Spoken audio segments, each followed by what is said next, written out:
Você percebe também que elas, de alguma forma, sofreram abuso? De todas as formas. A gente vive... Tipo assim, a cada 100 que você fala, quantas? 100. Olha isso, cara. É muito louco isso, né? É muito louco isso, porque nós vivemos em uma sociedade machista e eu acho que talvez Deus tenha me levantado para isso. Não é só para eu me colocar no lugar de vítima, mas é para eu me colocar no lugar de mãe que vai fazer parte de uma nova criação. Eu tenho levantado muito isso para as mulheres. Quando eu resolvi voltar com o meu ex-marido, que hoje é meu marido, o Arthur, todo mundo foi muito contra mim. E eu passei a deixar... Essa também. Foi muito difícil. Cara, você foi... Fui raçuda, né? Cara, você foi raçuda. É isso aí, essa é a minha decisão, essa sou eu, essa é a minha verdade, e é isso aí. E eu vou engolir ela e aceitar. Ali ele foi. Eu consegui perceber que... E publicamente, tá, Maíra? Sim. Porque uma coisa é você falar, cara, minha vida... não precisa falar, não. Você foi pra fora e falou, é isso mesmo. É isso. Eu fui perceber que eu tinha deixado de viver um relacionamento abusivo emocionalmente, psicologicamente com ele, e eu tava vivendo um relacionamento abusivo com o Instagram. Porque a partir do momento que o Instagram começa a me dizer, não pode voltar com ele, você não pode fazer isso, você levantou um tema de mulheres, agora a gente separou por sua causa, agora você não pode isso, eu falo, uai, mas eu vou deixar de viver o relacionamento abusivo com uma pessoa pra viver com 6 milhões? Tô fora. Quando eu entendi que o relacionamento abusivo, ele é em tudo, ele é no trabalho, ele é no seu Instagram, ele é na sua vida pessoal. Abusivo é simples. Eu quero isso, eu digo que o meu limite é esse e você tenta passar o meu limite. Você tentou passar o meu limite quando eu disse não, é abuso. Tanto faz se você é da rede social, se você é meu marido, se você é minha amiga. Abuso é abuso de limite. Não existe outra maneira de lidar com isso. Então não adianta aquela mulher que sofre um relacionamento abusivo ir na minha rede social dizer o que eu tenho que fazer da minha vida porque ela tá sendo abusiva igual. E aí eu respirei, me posicionei e entendi o quanto o meu trabalho é maior em termos de influenciar as pessoas, em termos de conscientizar as pessoas do que é abuso, de como vivemos relacionamento abusivo na vida. O meu marido, e não defendendo, mas dizendo de modo geral da sociedade, ele também é uma vítima da sociedade. Tem a parcela de culpa, tem a parcela de responsabilidade, não poderia ter feito o que ele fez, mas ele foi educado dessa maneira. Okay. A mesma mãe que educa uma menina para ser dona de casa, ou para ser independente, ou para ser uma princesa do marido, educa o menino para ser o comedor de mulheres. Então, se essa mãe que tá educando esse menino para comer o maior número de mulheres e tá educando a menina para ser de um homem só, ela vai casar com quem? Com o filho de quem que tá educando? Não vai ter esse match. Então não tem como a gente cobrar desses homens algo que não foi ensinado. Nós, mulheres, temos que mudar a criação desses homens. E quando eu ensino a minha filha a cuidar da boneca, a brincar de ser mãe, a brincar de casinha, eu ensino o meu filho a lutar, a batalhar, a guerra de carro, a guerra de bonequinho. Cadê a troca de fralda? Por que eu não ensino meu filho a cuidar da bonequinha? Como é que eu quero criar esse menino para cuidar de uma menina como uma princesa? Então, eu mesma fui estudar sobre o assunto e fui entender o quanto o buraco é mais profundo. Então, quando o homem é abusivo, será que ele sabe que ele é abusivo? Será que ele sabe o que é ser abusivo? Meu marido não sabia. Uhum. Até mesmo porque ele não me batia, não me estuprava, era um abuso emocional, era um abuso por traição. Mas é minha vida, eu tô traindo ela. Era um abuso de prometer que ia mudar e não mudava, prometer que ia jantar e não jantava, mentir que ia entregar uma coisa e não entregava, falar que ia cumprir os papéis de pais e não cumprir, mas a sociedade ensinou algum homem a ser pai? Porque que eu saiba, a sociedade ensina a mulher a ser mãe. Eu não vejo a sociedade ensinar menininho a brincar com boneca e cuidar. É coisa de menina. Não, é coisa de menino. Menino tem filho. Tem que cuidar de boneca desde pequeno. Então tem tanta coisa que a gente tem que falar que não dá só pra levantar a bandeira do feminismo e sair tacando-lhe pau nos homens. É mais complexo. Maíra, qual é o maior desafio desse teu discurso? Porque o que você tá falando rompe paradigma pra caramba. Vou apanhar, mas eu tô acostumada a apanhar. Cara, e assim, tipo, super corajosa aqui no podcast, super decidida, definida, determinada. Eu tô aprendendo, alunão total aqui. Obrigada. Qual que é, até coloquei aqui, qual é o maior desafio nesse teu discurso, ou nesse teu novo discurso, ou nessa causa, nessa missão, que você acha que você vai enfrentar e já tá enfrentando? apanhar das mulheres, porque a gente está vivendo um mundo onde é necessário esse excesso de feminismo, porque a gente apanhou muito ao longo dos anos, mas gente ferida faz gente ferida. As mulheres estão machucadas, então elas estão batendo e estão ferindo. Então, quando eu venho com um discurso desse pra uma mulher que apanhou, que sofreu um relacionamento abusivo, ela não quer ver o que eu tô falando. Ela quer ver a dor dela. Mas ela não está vendo que existe um problema social e que ela pode mudar essa história. Então, eu sei que eu vou apanhar das mulheres. Quando eu levanto um tema ou outro, elas querem culpar só o homem. Mas não é que eu tô tirando a culpa do homem. Sim, o homem é culpado. Ele é responsável. Só que nós temos que perceber o quanto de informação, o quanto de subsídio, o quanto de material faltou para que eles agissem dessa maneira. E o quanto nós, mulheres, somos responsáveis por isso. Metade do mundo é mulher, a outra metade pariu os homens. Então, tipo assim, é tudo mulher. Quem não tá parindo é mulher. Então, se você pariu, ou seja, ele veio de uma mulher, ou esse homem veio de uma mulher, ou é uma mulher. Então, olha o quanto o nosso papel é importante, né? Ou eu sou mulher, ou eu vou parir um homem. Ou seja, eu estou gerando o universo. Olha o quanto isso está na minha mão. Beleza que agora a gente tá com voz, com força, e a gente pode dominar o mundo. Porque o homem dominou a mulher na força bruta. E agora parou. Só que agora parou. Amor gera amor e ódio gera ódio. Então eu acho que o movimento excessivo está gerando ódio. Eu vou continuar lutando pelas mulheres, eu vou continuar lutando pelas causas de abuso. Eu sou a prova viva disso. Sim. E eu não acho que tem que passar o pano pra homem que bate em mulher, pra homem abusivo. Mas eu acho que a gente precisa acreditar na transformação.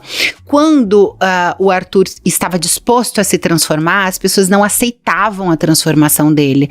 Mas peraí, a gente tá brigando só pra ter razão e pra reproduzir sozinha esse auto-independente pra sempre e nunca mais se relacionar, ou a gente tá brigando pela transformação desses homens? Porque se a gente tá brigando pela transformação e ele diz, eu estou pronto pra me transformar, e eu falo, mentira, eu não tô ajudando ele. Entendi.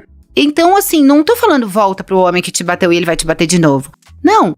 Acredite na transformação, possibilite, olhe de longe, se foi isso, beleza, se não for, saia.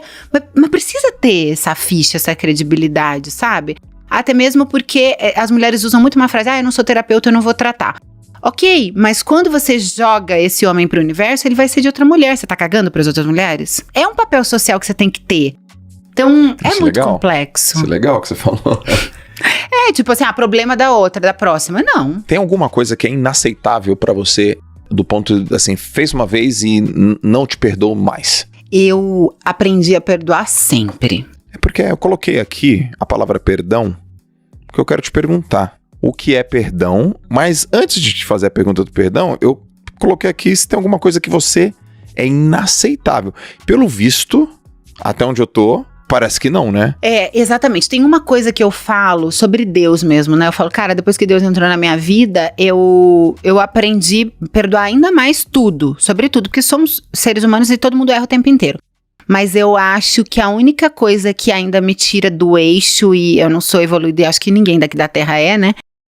Pra conseguir falar, não, tá tudo perdoado, é abuso infantil. Quando o cara estupra uma criança e tal, é um negócio que me tira o ar e tal, eu falo, não dá pra mim. É a única coisa que eu não sou Jesus. Bateu aqui e dá o outro, né? Não dá pra mim. Mas o resto, eu acho que possivelmente pra Jesus até isso tem uma explicação, mas eu não sou Jesus, então não dá pra mim. Mas o resto, eu acho que todos estamos em constante transformação e todos nós erramos. Na Bíblia não tem pecadão e pecadinho. Não existe pecadão e pecadinho. Pecado é pecado. Pecado é pecado. Ou perdoa, ou se você não perdoa o outro, Jesus não perdoa você. É basicamente isso. Até mesmo porque eu tenho uma teoria assim, esses dias minha filha tava com uma figurinha pregada da Cinderela, e ela foi tirar e começou a gritar um escândalo, parecia que tava morrendo. Ai, que dor, eu não consigo tirar. Eu falei, meu Deus, minha filha, é uma figurinha. Mas por que ela tava gritando que tava doendo? Aquilo é o máximo de nível de dor que ela conhece na vida que ela conhece. Ela tem 3 anos de idade. Então ela conhece a vida até aqui. Então aquilo é muita dor pra ela. A referência de dor dela tá muito correta. E aí eu penso, se a gente não conhece nada da vida e Deus é extremamente mais vivido e entende tudo tudo sobre a vida, o quanto será que essa dor que eu acho que é tão doída e que eu choro, que eu acho que minha vida acabou, oh Deus, agora é o fim, me ajuda, não é a minha figurinha. Então Deus lá do alto deve olhar e falar, ô Jesus amado, tá chorando por causa da figurinha pregada aqui? Então talvez dores como essa tão forte ou outras, para ele seja perdoável, porque num outro plano e num outro universo isso é nada. Mas dentro do meu espírito ainda não é nada, então é a minha dor que eu não dou conta. Caraca, muito bom isso aí, cara. Essa referência, né? Cada um tem sua referência, né? Às vezes pros outros é algo muito duro e pra gente para de drama, para de exagero, Exato. mas é referência àquela pessoa. Todo mundo que vem aqui, Maíra, de alguma forma fala de Deus. Incrível, cara. Incrível, que legal, incrível. Que às maravilha. vezes eu pergunto, mas na maior parte a turma fala. Na maior parte a turma fala. Ontem o Tito veio aqui, Deus. Anteontem a Keina veio aqui, Deus. Aí hoje você já começou falando de Deus. Como é que foi esse teu... Não sei como é que é o nome, encontro, reencontro, contato, relacionamento com Deus esse ano? Mágico, foi muito mágico. Meu pai é ateu e a minha família nunca falou sobre religião, então eu fui... Sem nenhuma formação, né? Eu não acreditava em Deus, mas eu buscava muito. Em que sentido? Talvez eu quisesse acreditar que Deus existisse porque as coisas que existiam aqui não eram agradáveis. Então eu buscava, mas eu sou muito... preciso ver pra crer mesmo, né? Senão eu não acredito. Então eu buscava na ciência, buscava explicações. E eu achava explicação pra tudo. Abriu o mar lá e andou sobre as águas. Não, tem uma época do ano que sobe, dá pra andar. Então eu achava explicação pra tudo. E nada me parecia lógico, né? Até na Bíblia mesmo, eu achava, Jesus foi um cara muito inteligente, mas nitidamente ele falava que o milagre era das pessoas, não era dele, né? Não, foi a sua fé que te curou. Isso eu acredito, né? Poder do pensamento e tal. Então eu ia muito de uma maneira racional e não acreditava em Deus. Eu acreditava que existia uma lei do causa e efeito, eu desejo bem, volto bem e tal, mas uma coisa meio... nada muito forte, sabe? E aí, eu engravidei da minha filha, eu entrei numa depressão violenta, só que eu, e possivelmente você também, assim, a gente é o tipo de perfil que não vai entrar numa depressão, vai cair numa cama e vai chorar. A gente vai ficar meio apático, meio tem vários sem níveis energia. De depressão, né? E nosso perfil muito ativo, dominante, nunca vai cair numa cama e a gente pode até não querer levantar da cama, tipo, perdi o brilho e tal, mas não vai ficar... Não é do nosso perfil. Então você não consegue perceber que você tá em depressão. E a tua dor é tão grande quanto de quem chora, né? Não maximizando, nem minimizando nada. Então eu demorei pra perceber que eu tava em depressão, mas eu tive uma depressão muito forte, onde a minha vida não fazia mais sentido e tudo mais. E eu me questionava, eu falava, cara, por que eu não sou muito grata? Eu tenho tudo, eu tenho muito dinheiro, eu tenho filhos maravilhosos, eu tenho um trabalho que todo mundo queria, eu tenho uma visibilidade que todo mundo queria, mas por que eu não sou extremamente grata? E só quem sabia disso era meu marido e a minha sócia, que fica muito colada e é a madrinha da minha filha e tal. Eu não tinha coragem de falar isso para as pessoas, sabe? Tipo, eu não sou grata. Então você me olhava, você achava que tava tudo ok. Mas eu passei 3 anos pedindo por isso. Eu queria ser grata, minha vida tinha que fazer sentido, eu queria ser grata. Eu tinha tudo e eu não tinha nada. Tinha tudo, que todo mundo queria ter. Carro, tenho. Helicóptero, posso. Barco, posso. Filhos, tenho. Corpo, tenho. Carinha, tenho. Instagram, tenho. Mas não tinha nada. Eu tinha tudo e não tinha nada. Foi aniversário dessa minha sócia. Aí você vai entender do contexto. A gente foi de helicóptero, aluguei um barco, fiquei no Fazano de Angra, tudo e nada. Chegando lá, a gente